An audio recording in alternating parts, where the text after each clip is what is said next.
Yeah, hey guys, it's Faith Gaming here. I hope you're well. Guys, got another matchup for you. Bretonnia versus Norsca on Total War Warhammer 2.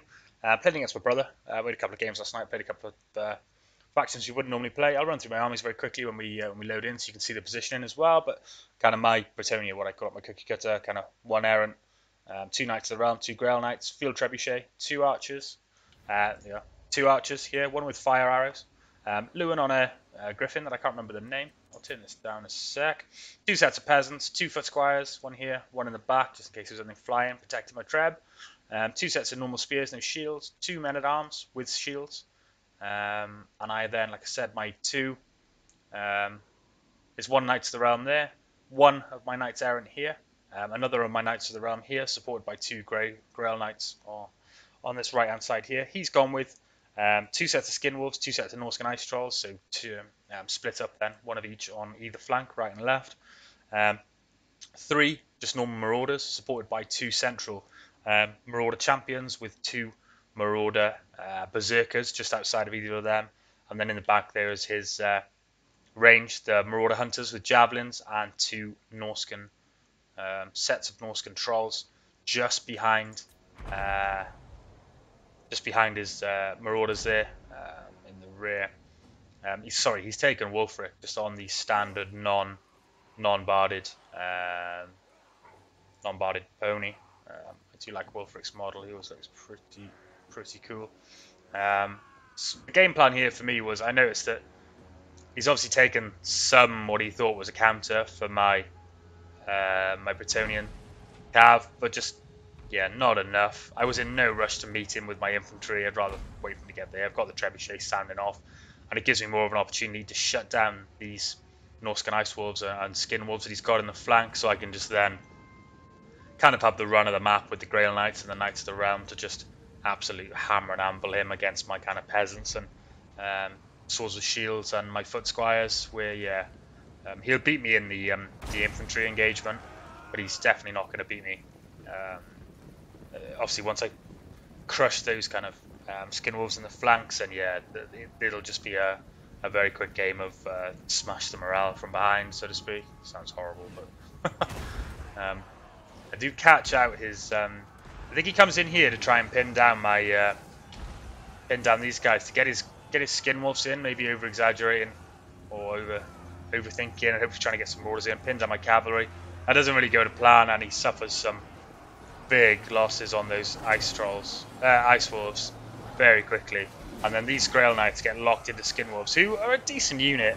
These are the non-armored type, and they're never going to hold their own against a set of Grail Knights. And you'll see quite quickly that they get absolutely smashed. So they lost kind of half their models and a lot of their health. They have got regeneration, but I mean that's an expensive throwaway pick there to go into two sets of Grail Knights.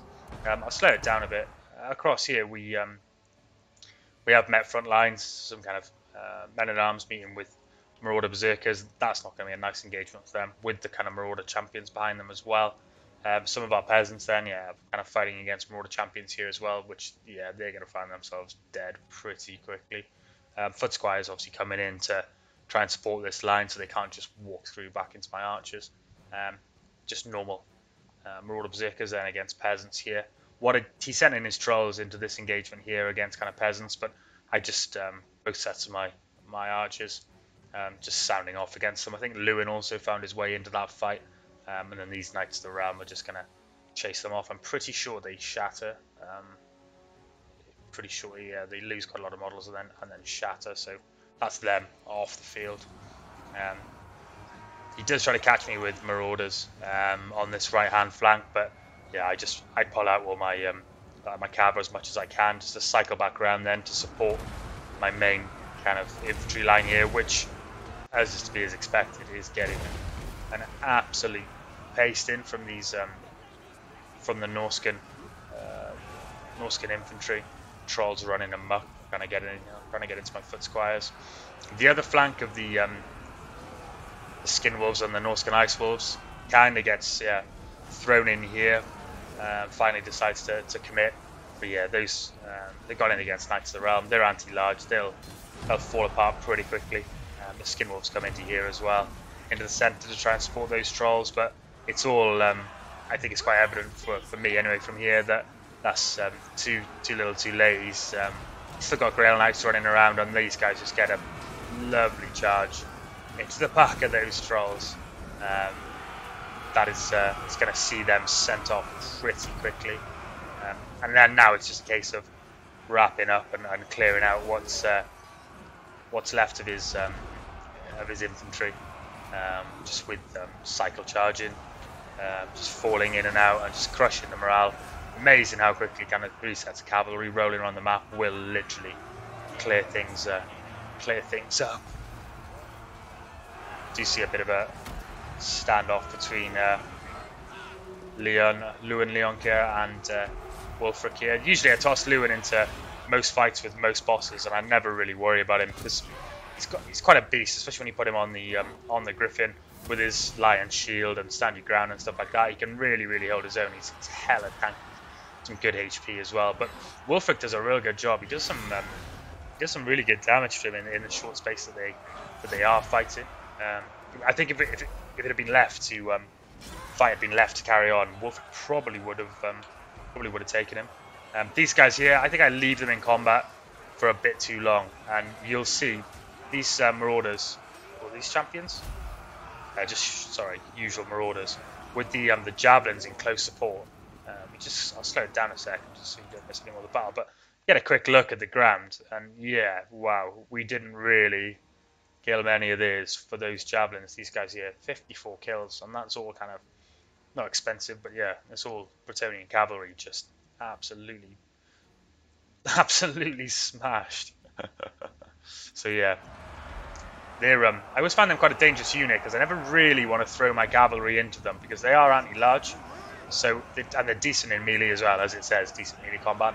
So throwing horses into them, which is what I'd normally aim to do, is kind of take their ranged units off the field very quickly. With the Norsca, you've got to be a little bit careful. If you throw kind of a set of knights in there unsupported, you probably take them sometimes, depending on what they are, kind of Grail Knights or what, but you will take some casualties for quite a cheap unit. You know, a little bit careful sometimes. So that just sealed us the victory. I think maybe not having a counter for the Grail Knights, not having enough of a counter to hold those guys at bay, easily winning the main melee engagement. If that had been kind of prolonged a bit, the Berserkers and the champions, or the champions, would have chewed up the kind of foot squires and the stuff we had. They did chew up a lot of the normal low tier infantry, but yeah, luckily the foot squires kind of held them back with enough time for our Grail Knights and kind of Knights of the Realm to just run amok.